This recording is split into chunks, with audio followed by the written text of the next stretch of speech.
Welcome to my channel Vijay electrical. आज हम लोग इलेक्ट्रिकल लोड के बारे में जानेंगे।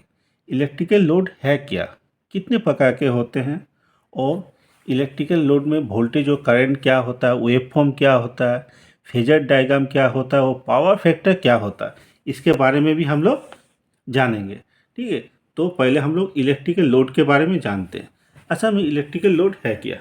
जितने भी उपकरण जो इलेक्ट्रिसिटी से चल रहे हैं, जैसे मोटर हुआ, आपका बल्ब हुआ, फैन हुआ, वो सब कितने क्या कहलाएगा, इलेक्ट्रिकल लोड का है। मान लीजिए मैंने एक क्या किया, फैन को लगाया, या तो मैंने एक मोटर को लगाया, या मैंने एक बल्ब को लगाया, तो यहाँ से मैंने क्या दिया, करंट दिया। तो ये जो चीज़ कहलाएगा, ये जो आपका लोड में है, यही आपका क्या इलेक्ट्रिकल लोड कहलाएगा। हिंदी में इसका परिभाषा कैसे बोलिएगा, ऐसे ऐसे उपकरण जो विद्युत ऊर्जा का उपयोग करता है उसे इलेक्ट्रिकल लोड कहते हैं। ठीक है, इंग्लिश में क्या कहिएगा, any device that use electricity is an electrical load. ये सिंपल सी भाषा में आप बोल सकते हैं। आप कितने टाइप के होते हैं इलेक्ट्रिकल लोड, कितने टाइप के होते हैं इलेक्ट्रिकल लोड, जनरली क्या होते हैं, 3 टाइप के होते हैं, रेजिस्टिव लोड, इंडक्टिव लोड और कैपेसिटिव लोड। रेजिस्टिव लोड अब क्या कहलाएगा, ए device that convert electrical energy into heat energy is called आपका रेजिस्टिव लोड कहलाएगा। हिंदी में अगर परिभाषा बोला जाए तो जो विद्युत ऊर्जा को ऊष्मा ऊर्जा में बदलता है उसे क्या कहते हैं, रेजिस्टिव लोड कहते हैं। जैसे बल्ब हुआ, हीटर हुआ, ये क्या करेगा, आपका विद्युत ऊर्जा को ऊष्मा ऊर्जा में यानी बल्ब को आप जलाइएगा तो किस में हुआ, हीट में क्रिएट होता है, हीटर में भी आपका हीट क्रिएट होता है। यानी ये जो आएगा बल्ब और हीटर, ये सब किस में आएगा, रेजिस्टिव लोड में आएगा। जितने भी हमारे घर में जो भी लोड आते हैं उसको हम लोग रेजिस्टिव लोड में आप रख सकते हैं। ठीक है,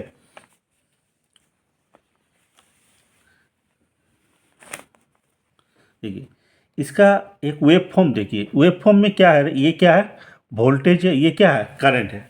अब क्या हो रहा है, आपका वोल्टेज करंट से एक ही फेज में है, यानी ये जो पॉइंट आपका निकला, वोल्टेज और करंट दोनों क्या हो, एक ही फेज में है, इसमें कोई भी परिवर्तन नहीं हुआ।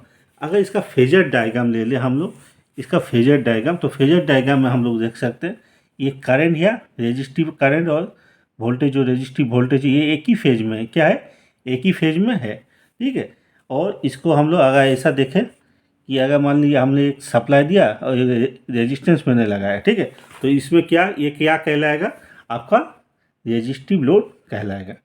अब इसका पावर फैक्टर क्या होता है, क्या होता है इसका पावर फैक्टर क्या होता है, इसका power factor unity power factor होता है। यूनिटी पावर फैक्टर मतलब 1, जो हम लोग का घरों में मिलता है, हम लोग का जनरली डोमेस्टिक में हम लोग का क्या मिलता है, यूनिटी पावर फैक्टर मिलता है।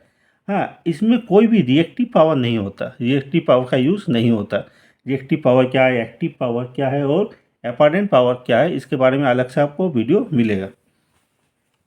देखिए अब इंडक्टिव लोड क्या है, इंडक्टिव लोड का परिभाषा क्या है, ये एक ऐसा इलेक्ट्रिकल लोड है जो चुंबकीय प्रेरण पर काम करता है।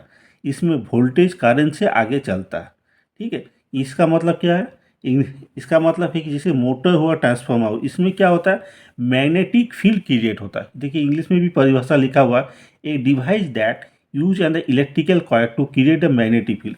आप मोटर को जैसे ही चलाओगे और ट्रांसफार्मर को, उसका अंदर क्या होगा, एक मैग्नेटिक फील्ड बनता है। क्या बनता है, इसमें वो मैग्नेटिक आपका फील्ड बनेगा। ठीक है, जिसके चलते वो वहाँ पर मैग्नेटिक फ्लक्स भी क्रिएट होता है। उस टाइप का जो भी इक्विपमेंट हम लोग लगाते वो सब किस में आएगा, इंडक्टिव लोड में आएगा। अगर इसका हम लोग फेजर डायग्राम देखें, साइन वेव को अगर पहले देखें, इसका अगर फेजर डायग्राम देखा जाए तो हम लोग देखेंगे कि वोल्टेज करंट से आगे है। ये क्या है, वोल्टेज है, ये क्या है, करंट है। और हम लोग देख पा रहे हैं कि वोल्टेज क्या हो रहा है, करंट से क्या है, आगे जा रहा है। ठीक है, ये क्या है, साइन वेव है। ठीक है, और उसके बाद हम लोग अगर फेजर डायग्राम में देखते हैं तो फेजर डायग्राम में क्या मिलेगा, ये आपका वोल्टेज जो है, इंडक्टिव वोल्टेज जो है करंट से क्या है आगे, यानी वोल्टेज लीड करेगा और करंट क्या करेगा, लैग करेगा 90 डिग्री। ये फेजर डायग्राम है।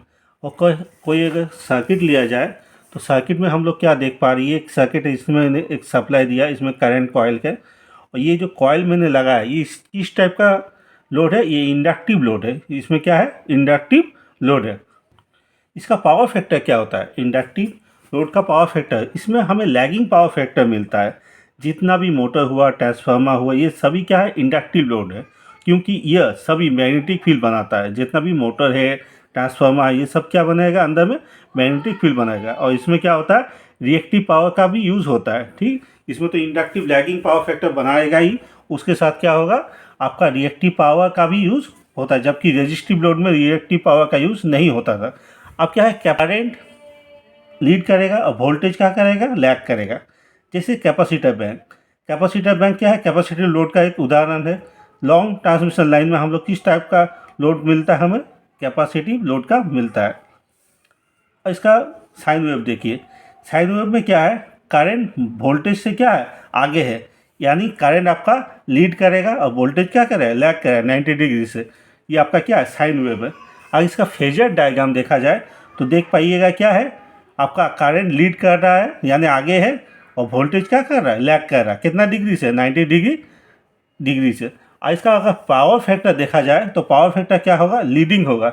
जितना भी कैपेसिटिव लोड है सबका पावर फैक्टर क्या होता है, लीडिंग होता है। ठीक है, और इसमें हम लोग एक सर्किट बनाया है, सर्किट में मैंने क्या दिया, ये आपका सप्लाई दिया। मान लीजिए सप्लाई से मैंने क्या है, आई करंट जा रहा है, तो आई करंट जाने के बाद क्या है, ये कैपेसिटर है, इसमें किस टाइप का हमको लोड मिलेगा ना, इसमें अब हमको मिलेगा कैपेसिटिव लोड।